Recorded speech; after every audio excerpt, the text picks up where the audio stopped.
Welcome to the coffee bar on this SummerSlam Saturday. Now, truth be told, SmackDown just went off the air a few minutes ago, so technically it is late on a Friday night as of this recording. But by the time you guys catch this, it will indeed be SummerSlam Saturday, which means in just a few hours, we will be live on the channel for SummerSlam, the live review. The good, the bad, and the ugly. So make sure you stop by, say what's up to BC and the unit, smash that up, maybe throw a coffee at the channel. But the biggest party of the summer is indeed happening on the channel later this evening. This SmackDown was the go-home show to SummerSlam 2024. This was the final stop on this road to SummerSlam. It featured two very well done in-ring promo segments and two high-profile tag team championship matchups. And I want to spend the rest of this cold open talking about one of those tag title matchups. It was the main event. It was DIY versus the Bloodline's Jacob Fatu and Tama Tonga. Now, we'll go over this a little bit more in detail when we hit the actual review in just a couple minutes, but there is no way that this could not be the focus of this cold open because you have to feel so bad for DIY. They were thrown together because Hunter Hearst Helmsley doesn't really know what to do with them separately. So try to revisit some black and gold magic, right? Put Tommaso Ciampa and Johnny Gargano together, and let's see if we can recreate that on the main roster. They were never really given anything, though. They were always overshadowed or just felt irrelevant. Until one day, out of the blue, in early July, just last month, they became champions of WWE, defeating Waller and Theory, who themselves just won the titles at WrestleMania a couple months previous. So the tag titles continue to be hot potatoed around the entire organization. But just like that, DIY has titles. Now, the company was hoping that everybody can now look at DIY as champions, like they're booked correctly now. Like everybody's concerns can fall to the wayside. See, everything worked out. They're title holders. But no, the real proof was going to be in the pudding. The proof was going to be what happens next as champions. DIY only had one tag team title defense in the whole month they were champions. And it was basically the following week, defeating the same people they beat, Waller and Theory. DIY, they recently did an interview where Johnny Gargano expressed, and we talked about this in a recent upload. He said, "We feel we can actually create a real division that people care about if given the opportunity." I felt those were the most vivid of words that he spoke, if given the opportunity. He's basically pleading to Hunter Hearst Helmsley, we just need the opportunity, we will make this division relevant, and in the process, not just get ourselves over with the main roster crowd, we'll make other teams relevant as well. He is telling you, we know we can do it. We have the confidence, we have the ability, if given the opportunity. Guys, we just spoke about that interview a couple of uploads ago. And we thought, how long are they really going to keep the titles on Tommaso and Gargano? And if it is a lengthy amount of time, if they give them a real title reign, will they have good booking attached to it? Will it be memorable? Will they be relevant? Or will this just be another multi-month title reign that everybody will forget about the very next morning after the titles have changed hands? Guys, after Johnny Gargano basically made that plea, if given the opportunity, we can do something special with the tag titles, the tag division. Days later, they dropped the titles after a whopping 28-day title reign. 28 days. They won the titles 4 weeks ago. First week, first SmackDown of July. They lose them first SmackDown of August. 28-day title reign. I'm just going to leave it at that because it's a crappy situation the whole way around. I get what they were doing. It's what Vincent Kennedy McMahon has done for years, and Hunter Hearst Helmsley is following suit. The apple doesn't fall that far from the tree, and he's doing the same thing because Solo is not going to win the title at SummerSlam. Cody will walk out with the gold, so they want Solo to look real badass right beforehand. Let everybody know that he is a true, viable challenger for that title. And the Bloodline is as vicious now as they've ever been. So they're going to hoist up gold going into SummerSlam. It's an old VKM thing and now a Hunter thing. It just sucks for Johnny and Tommaso that they were used as pawns in the game the entire time. Well, let's get to the actual show itself. SmackDown, the go-home show to SummerSlam, 8/2/24. This show starts off with the United States champion Logan Paul arriving to the arena in his Monster Prime truck. And that would play a big role at the start of the second hour, by the way. So I love when they plant seeds like that at the beginning of the show, and then you go back to it. It's TV 101. It doesn't happen enough in this business. And this is a business where it should be happening way more than it does. But the big Monster Prime truck arrives, and this was a massive statement from Hunter Hearst Helmsley, right? There was all these reports that there's heavy backlash from WWE from the comments Logan Paul made about the Olympics. And Logan Paul himself actually responded, that's a lie, about being reprimanded and all the backlash from WWE, basically saying absolutely false, we're good. Hunter Hearst Helmsley put the exclamation on that. Had him start the show. And again, a big role on the show at the start of the second hour. But to start the show, that is a very prestigious spot. Logan Paul, with all the controversy surrounding him, Hunter Hearst Helmsley made sure that Logan started this show. If you guys don't know, behind the scenes, Hunter Hearst Helmsley is the biggest fan of Logan Paul. Helmsley is a massive supporter of Logan Paul in all he does.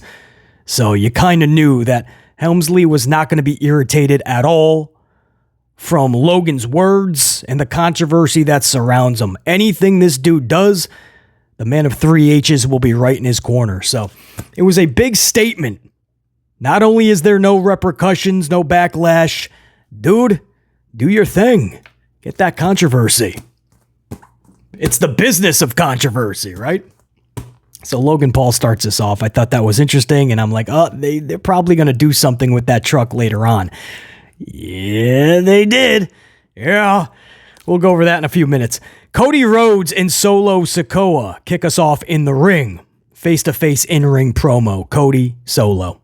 Now, Solo held his own here. He did not rush his delivery. Cool, calm, composed. There was one time where he almost kind of lost it a bit, right? The crowd started chanting the what chant, and he kind of got a little flustered. He looks at the hard cam. He tells everybody to shut up, and that's just a little out of character. You got to stay cool, calm, and composed. But that was the only hiccup. Everything else was well done by Solo Sikoa. Solo's best line was telling Cody, and I quote, "You beat Roman Reigns because he was weak. I'm the opposite of weak. I'm dangerous." So that was definitely his best line and delivery.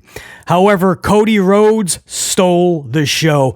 This was easily one of Cody's best promos he's ever cut. He looks at Tama Tonga and he says, "I'm not scared of you." He then looks at Tonga Loa. He says, "I'm not scared of you."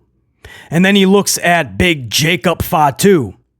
And he says, even though it might not be too smart, Jacob Fatu, "I'm not scared of you either, you dumb son of a..." The line delivery was just perfect for Cody Rhodes. For Cody, the way he delivered that so subtly, but so straightforward. It was just a thing. You were not expecting that from Cody Rhodes, not the Jacob Fatu. But it was obviously Cody Rhodes bringing a statement to the Bloodline, right? Not just telling you I'm not scared of you, but I'm literally, I'll stand in the middle of this ring while you all surround me. I'll look at the biggest dude and call you a dumb son of a Cody Rhodes, man. It was actually very well done.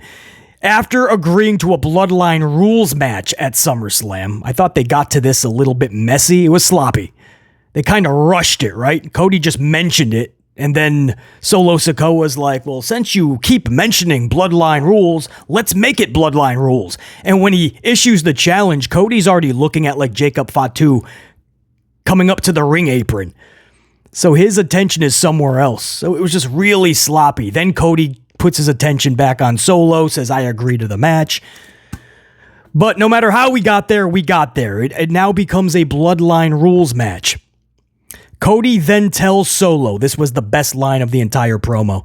Cody looks at Solo and he says, I don't have to beat the whole family. I just have to beat the tribal chief. And since the real tribal chief won't be there, I guess I'll have to settle for beating the wannabe. And again, it wasn't just the words, which are pretty damn good on paper anyway, but it was the delivery of it. Cody Rhodes, the smiling, smirking, happy-go-lucky Cody never made it to the ring last night.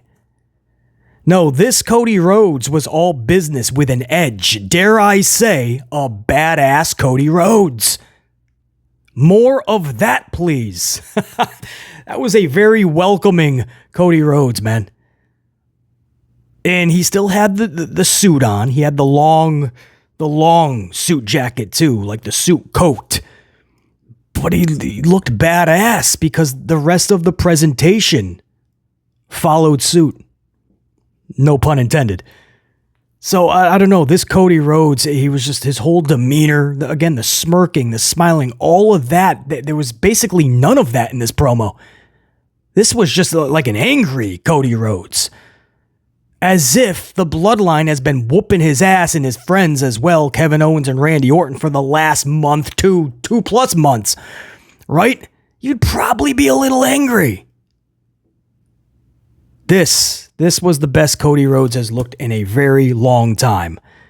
And again, one of his best promos that he has cut ever.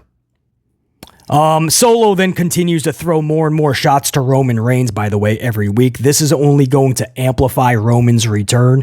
So I thought those subtle shots, perfect.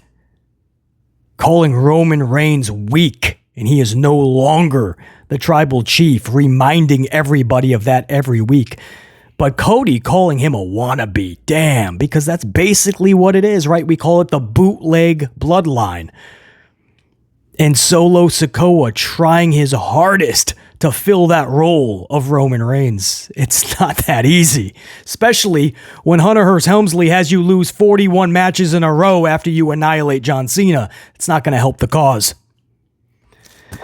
So guys, this was so well done. I think because I've seen Solo lose so much since beating John Cena last year, I can't really get too excited for the actual match, right? Cody versus Solo seems very house showish.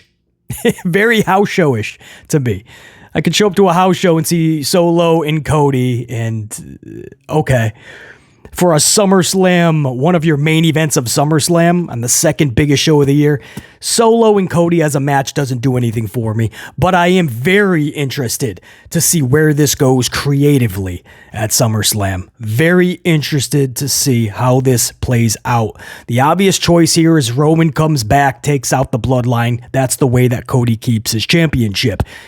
I'm not in favor, I'm not an advocate for having Roman side by side with Cody in anything, whether as a tag team or helping him out or just two faces in the ring together. Roman should be far away from Cody Rhodes. It's bad enough that Cody is going to be a distant number 2 when Roman comes back in terms of faces in the company. So I would have Roman away from Cody, but that's the easiest way that they could have Cody keep this championship and catapult Roman Reigns in what will become his bloodline versus Solo and his bloodline towards Survivor Series War Games. Now, a lot of you guys are also thinking, what if Randy Orton was to turn on Cody Rhodes? It would have to be after the match, obviously, because Cody has to walk out with that title. There's no way Solo wins this thing. Just have Roman come back, beat Solo, and then Cody fades to a far distant storyline. Or a far distant role in the company. No way. Cody's got to walk out with the title. So in that aspect, Randy, I guess, could help him, and then afterwards go into business for himself, drop him, and that sets up a good feud for the rest of the year, Cody and Randy Orton, instead of just having Roman tag team with Cody for the rest of the year in a bunch of matches against the Bloodline, which you know is most likely going to happen. So I'm an advocate for the Randy Orton part of it that you guys are talking about. I just think they're going to play it safe and have Kevin Owens and Randy Orton return at SummerSlam to help Cody. But the numbers game will kind of work out in favor of the Bloodline, and that'll bring out Roman as well. We'll see. That's what I mean. There's so many ways you could do it. That's the most interesting thing for BC. It's not the match itself. It's creatively, what will Hunter Hearst Helmsley decide on? And will it be epic? Because at this point, it's been built to the second biggest event of the year. It has to be epic. It's epic or bust. That was the start of the show. Cody Rhodes, Solo Sikoa. Very well done. First matchup of the night was Andrade and Melo. Andrade pins Melo via a hold-em down roll-up. If you're new to the channel, I call all of these roll-ups. It's just different variations. Anytime you just hold your opponent down for the pin, just put it in the roll-up family, because it's the same thing. You're holding them down with your arms, or you're holding them down with your feet or your legs. A move, a finisher is not being applied. They're not knocked out. They're not even hurt. You're just holding them down, and they can't get their shoulder a centimeter off the canvas. I never like these. They're done way too often, and usually in the oddest of circumstances. It's not like Bulldog and Bret Hart from SummerSlam, 92? Wembley Stadium. It's not like that where they were exhausted, so like somebody holds you down, you don't even have the energy to kick out. Or Steamboat and Savage, WrestleMania 3. Or if you're truly, at the beginning of a match, caught off guard and you lose in like 10 seconds because they just caught you by surprise. This was just middle of the match. Dude's just being held down by the feet of Andrade. Just odd, but that's not even the biggest issue I have. It's that we literally just saw this match 2 weeks ago. We just saw this same exact match 2 weeks ago. It's just like Bronson Reed and Sheamus, which we just saw 2 weeks ago, and we just saw it again on Monday night. I don't know. I'm not sure how that's fun or even interesting. Guys, like full blunt honesty, I don't know how that's fun or interesting. Because I know for BC, it surely is not. There is no doubt that we'll get a good wrestling match, but every wrestler today basically can give you a good wrestling match. What's the point of it, right? What is it doing for Andrade and Melo, right? These are the questions you have to ask. Of course, we can get a good wrestling match.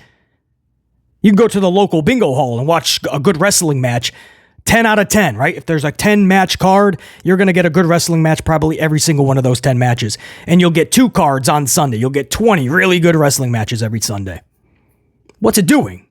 Do you care about any of the individuals afterwards? Are you interested in a story that they're evolving into? What's the point of it? You had the same match 2 weeks ago. You just had the same match 2 weeks later.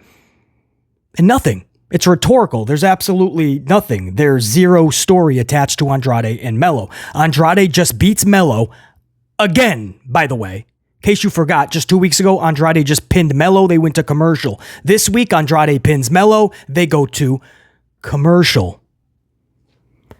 That's it. What's the substance behind it? That's the whole point. It's like the next matchup, right? With Santos Escobar defeating Apollo Crews. Santos defeats Crews via pinfall off the Phantom Driver. Baron Corbin is beat up on the outside from LDF. This was so useless. It does nothing but give them TV time, but TV time without substance is just a wasted opportunity. Just chucking people on TV and go and see, we gave them TV time. I don't know why they're not getting over with the crowd, because that's what you're going to say about people like Apollo and Santos and so many others. We've seen it before. We've seen it before with Apollo. We've seen it with Bobby Lashley, Karrion Kross, and so many others. Throw them on TV, give them nothing of relevancy, and then question why they're not getting over. And when the time's right, just release them or let their contract expire. What are you giving them? Escobar just defeats Cruz via Phantom Driver. Baron Corbin's beat up on the outside. LDF is like, yeah, and we go to commercial. Where's the storyline? What's the story? Are we going to get more Baron Corbin, Apollo versus LDF matchups? It's not a storyline. Those are useless matches. You're giving them TV time with no substance. TV time with no substance is a wasted opportunity. That was your hour number 1 for WWE SmackDown's go-home show to SummerSlam 2024. Now, hour number 2 would start with the aforementioned Logan Paul. Started hour number 1. He'll start hour number 2. Logan Paul. Nuclear heat on this dude. In his hometown of Cleveland, by the way, which LA Knight later in this promo... he did say not exactly from Cleveland, but he's acting like he is. But he's from near Cleveland, so there you go. He gets some roundabout points. Nuclear heat, Cleveland, Ohio. It's his banner ceremony. This big banner is going to drop. Logan Paul with the United States Championship in what he claims is his hometown of Cleveland. He says, I know you may not think I'm a good champion because I've only had 2 title defenses in 9 months, which, by the way, right on this channel during the SummerSlam sort of amplified booking upload that we put up a couple days ago, I brought that statistic up. Dude's only had 2 title defenses in 9 months. I believe he called it 273 days. That equates to 9 months. He says, I know you don't think I'm a good champion because I've only had 2 title defenses in 9 months, but that's 2 more than LA Knight will ever have. I thought that was a really good scathing line. The banner then drops, but it's sabotaged. Yeah, is written over the United States Championship. And it's a massive banner that came down from the scaffolding up high.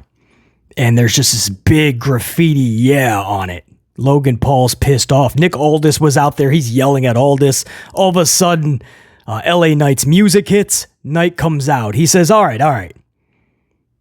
I'll tell you what. You stay right there. I'll go find you another banner. He literally goes to the back. LA Knight's like, what are you doing? You're just going to find a random banner around? But LA Knight's playing along. Like, all right, let's see. Maybe he feels bad. LA Knight finds his way to the parking lot where that big monster prime truck is. And he waits for LA Knight to come around the corner because he knew Knight was going to be pissed that he's touching his car. So here comes Logan Paul running. He was hilarious, too, the way he was running from the ring to Gorilla. But LA Knight's like, this dumbass is going to be, he's going to be running around the corner in 3, 2, 1. There he is. And sure enough, there's Logan Paul. So LA Knight jumps into the driver's seat, peels off in the monster prime truck, and Logan Paul is in hot pursuit. Stop. He finally gives up. He knows he ain't going to chase it, and he yells out, that's a crime. Get it? Prime. It's because if you didn't see this, it's just prime all over the place. So he just yells out, it's a crime. I mean, I thought that was pretty funny. The whole segment was well done. It just is. No matter how you feel about Logan Paul, especially for the words that were said, whether you agree with them or not, very polarizing words. It's polarizing controversy, right? It's not just regular controversy. This is polarizing controversy. It totally extends past the wrestling world for sure. So no matter how you feel about Paul, this dude, he's good. He's very captivating. He's very entertaining. He's incredible in the ring. He can carry.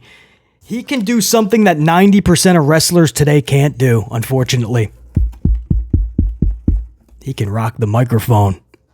And that's something that is always welcomed. That is something that is needed. And unfortunately, most wrestlers today just can't do it. You can give this guy your microphone and tell him he's got to kill 14 minutes of TV time. And he'll say, all right. I'll go out there and I'll entertain for 14 minutes, man. It's what the dude does. So it's not even, I mean, if you like him or don't like him, it's not even a factor anymore. He's just really good. In hot pursuit of LA. Now, I just thought that was well done. You not just limit the physicality, you just have none. But they found a way to have a creative segment. Do things like that. Something like that is memorable. It just takes a little bit of time, effort, care, right? Some resource. You have to get this big banner, right? It takes people to get that job done. This person has to tell this person has to tell the other. They have to get it made from a company or a certain group of individuals. They then have to send it over to, it's a whole process. But something like that creates memorable television. Much better than just having Knight and Logan just say some words together in the ring, and Nick Aldis says, "If you touch one another, I'll call the match off." No, think outside the box. It can be simplistic. It doesn't have to be over the top or overbooked. Simplistic. That right there, that was fun TV. It was roughly, 10 minutes-ish? You could give it another 5 to 10. I would have been tuning in willfully. Not about to snooze off like a Monday Night Raw segment. I would have absolutely been down for several more minutes of watching them in that segment. Very well done. The best parts of the show last night were the 2 in-ring promos. Logan Paul to start the second hour, Cody and Solo in the first hour. Then we go into the women's tag titles, the first of 2 tag title matches last night. They saved them both for a back-to-back to end the show. This was the women's tag title holders, Alba and Isla, versus the challengers, Belair and Cargill. This match ended in a DQ. The champions disqualified when Blair Davenport interferes. Post-match, Jade and Bianca are taken out by Alba, Isla, and Blair. When you think of some of the most anticlimactic ways you could have ended this title match, I am 1,000,000,000% sure this is probably at the top of the list. Maybe there's 1 or 2 ways you could have had it go worse. But Blair Davenport. And this isn't even shade to Blair Davenport. She has just not been built to be in that position. So you could say, well, BC, this is the start of it, right? You got to start somewhere. They put her into this big title match. Hopefully Blair will now get that rub and people will start looking at her like she's more relevant. This is your tag title match that was not put on SummerSlam. This title, these are champions. These are championships. And they were not put on SummerSlam. They were put on the SmackDown before the big show. And that's the best you have creatively? And Jade and Bianca are absolutely, they are becoming diminished and devalued while trying to chase these tag titles. They win them at Mania, and just a couple months later, because they're in Scotland, they lose them to 2 individuals, no shade to Alba and Isla. In fact, they're growing on me by the week. But they were sitting at catering eating triple-layered moose cake for their entire main roster run so far. And then they get called up because it's Scotland, and they win the championships. And ever since, Bianca and Jade are trying to chase them back. They get their opportunity last night, and one little Blair Davenport takes out these 2 behemoths. These monsters, Bianca Belair and Jade Cargill. In reality, you could have 10 Blair Davenports. You would think that Bianca and Jade can run through 10 Blair Davenports. Now, I'm not saying Alba and Isla needed to lose those titles. Absolutely not. They just won them a couple months ago, if even. So you got to have some... Why are we even booking Jade and Bianca to go back after the titles if you've already sabotaged them because they were in Scotland and you wanted the big title change with Alba and Isla? Well, guess what? When you made that decision, Hunter Hearst Helmsley at that point, he has to eat the L with Jade and Bianca. That's it. There's nothing more they can do. You're going to have them the rest of the year chase these tag titles. I looked at Jade Cargill last night, and you guys know, subscribers of this channel for a while, you guys know how high I am, not just on Bianca, but of Jade Cargill, even when she was in AEW. I've always been high on Jade Cargill, even though when everybody calls her green and that she's so bad in this area, needs so much more work and improvement in this area. And I'm not saying anybody's wrong, by the way, but I'm still so high on her. I see her value. She is a presence. Last night, or again, this is SmackDown just went off the air within the last hour, but by the time you guys are seeing this, we'll say last night, watching her, it was the first time that I didn't feel much at all. I felt like she has been diminished and devalued. I feel like she is slowly but surely becoming pretty mid AF. That's not good. I don't know what they're doing with Bianca and Jade, but now it's starting to get weird. As for Alba and Isla, like I said, they're growing on me. They're actually becoming a very good unit, and I'm starting to look at them as a legit tag team. You could actually build a division around them. What a concept. Two damn good wrestlers. Let's start utilizing them as such. Give them an actual opportunity, which is what Johnny Gargano asked for. He got the opposite. We'll get to that in a minute. But this tag title match, just Blair Davenport being the deciding factor and a DQ finish the way that it was, man, that was not good. And when it's all said and done, that's your women's tag title picture for SummerSlam. It was not put on the main show. It was put on the show before the big show, and that is what you got. If you're satisfied with it, cool. For BC, I'm looking at it as such. The second biggest show of the year. You gotta do better than that. One of the best parts of the night was actually a quick backstage segment. Nia Jax goes up to Tiffany Stratton, and Nia gives Tiffany a gift. If you've been watching the uploads recently on the channel, I've said many times, this is the perfect opportunity with Bayley destroying the Money in the Bank briefcase on Tiffany. Perfect opportunity to give Tiffany a new briefcase. More Barbie themed. More themed to the character of Tiffany Stratton. You could doll it up pink. Make it like a purse, I said, right? Like one of those luxurious purses that you would get on Rodeo Drive. Or you're walking through Beverly Hills and you got your big pink purse. Make the Money in the Bank briefcase kind of like that. Nia Jax presents Tiffany Stratton with a new Money in the Bank briefcase. And it is Tiffany Stratton themed. Barbie pink. It's got zippers on it. It looks like an actual purse. Awesome. Awesome. Not just because I had the idea as well. I'm not saying that. I know a lot of these individuals and all these companies, they watch the channel, they watch BC, and I appreciate that.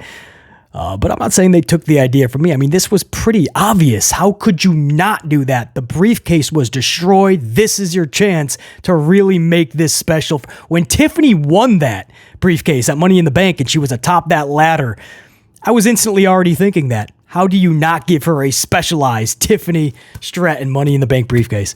So that was awesome, man. Again, it was a quick backstage segment, but damn, so well done. Main event for the WWE Tag Team Championships. Your champions DIY versus challengers Jacob Fatu and Tama Tonga of the Bloodline. And new tag team champions crowned. Jacob Fatu and Tama Tonga. Fatu pins Johnny Gargano. The finish of this match saw Jacob Fatu look like a complete savage beast. One power move after another applied to Johnny Gargano. And when it was all said and done, Johnny Gargano wasn't just looking up at the lights, but he was motionless doing so. And the show ends with Johnny still motionless, but the Bloodline over him, holding up those ones. Each of the tag titles placed firmly on each shoulder of Solo Sikoa as we go off the air. So this is a trick applied by Vincent Kennedy McMahon for years. Of course, Hunter Hearst Helmsley learned from him and does the exact same thing. In order to get you to believe in this challenger the day before or the show before the big pay-per-view, now PLEs, but the show before, that person's going to hold all of this other gold. So you're really going to go, oh man, there's a big chance he's going to win the next title, the big title. And that's fine. In this case, that's great for Jacob Fatu, who's again a savage beast. And Tama Tonga, that's great for the Bloodline. Hopefully it works out the way that Hunter hopes it will. But on the flip side, what you're doing is you're devaluing the credibility of those individuals that just lost the titles, because more than likely that was not part of the plan originally. You can't tell me that the titles were thrown on DIY and they were told in 28 days you're going to lose them, but let's see what you can do in those 28 days. So that's great for the Bloodline, especially Fatu and Tonga. Congratulations. I can't help but feel bad for Johnny Gargano and Tommaso Ciampa. Especially when we just talked about that interview just a couple of uploads ago with Johnny just pleading, we can do something with this tag division. We can finally make it relevant. We can finally make people care about it. We can make our title reign memorable. We just need the chance. Just give us a chance. Just give us an opportunity. And they lose the tag titles in 28 days. They only had one defense, guys. One success. They've only had one tag title match since they won it. And that was just beating the people they won it originally from, Waller and Theory. That was it.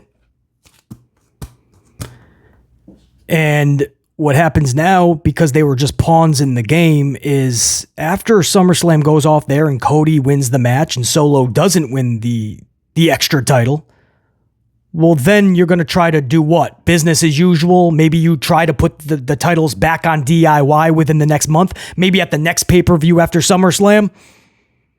So then we're just continuing to play hot potato with actual championships. And then you wonder why we can't have a prestigious tag team division. Why we cannot look at the tag team division as anything that's relevant. You wonder why when you do goofball booking like this. 28 days for tag championships. There's no just giving it back to them in a month or two. They looked foolish losing those titles in 28 days. After having only one successful title defense. That was wild. If it seems like just yesterday Gargano and Ciampa won those tag titles, it's because basically it was.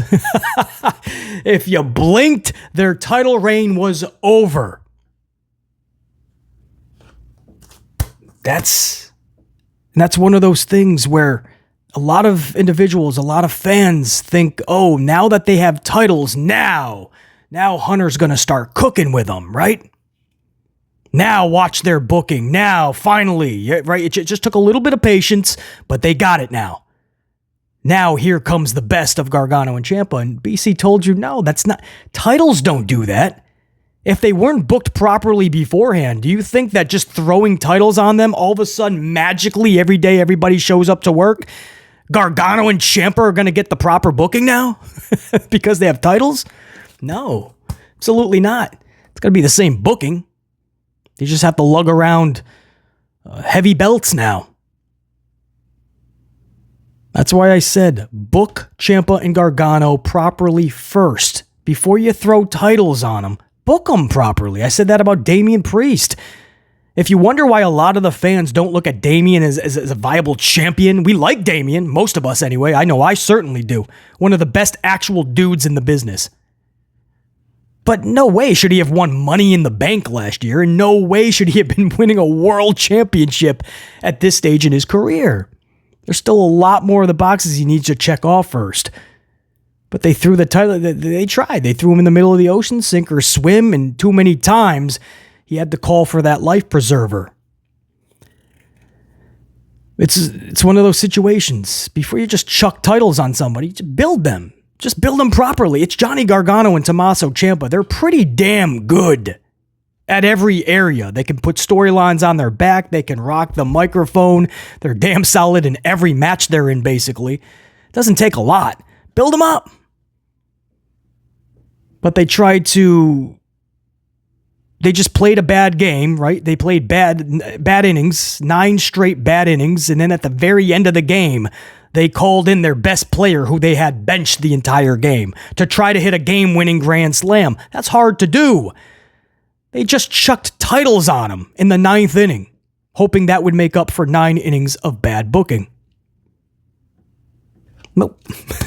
Because then they find themselves between a rock and a hard spot, right? They pigeonholed themselves. They back themselves into a corner. Uh-oh, we need the titles back, guys.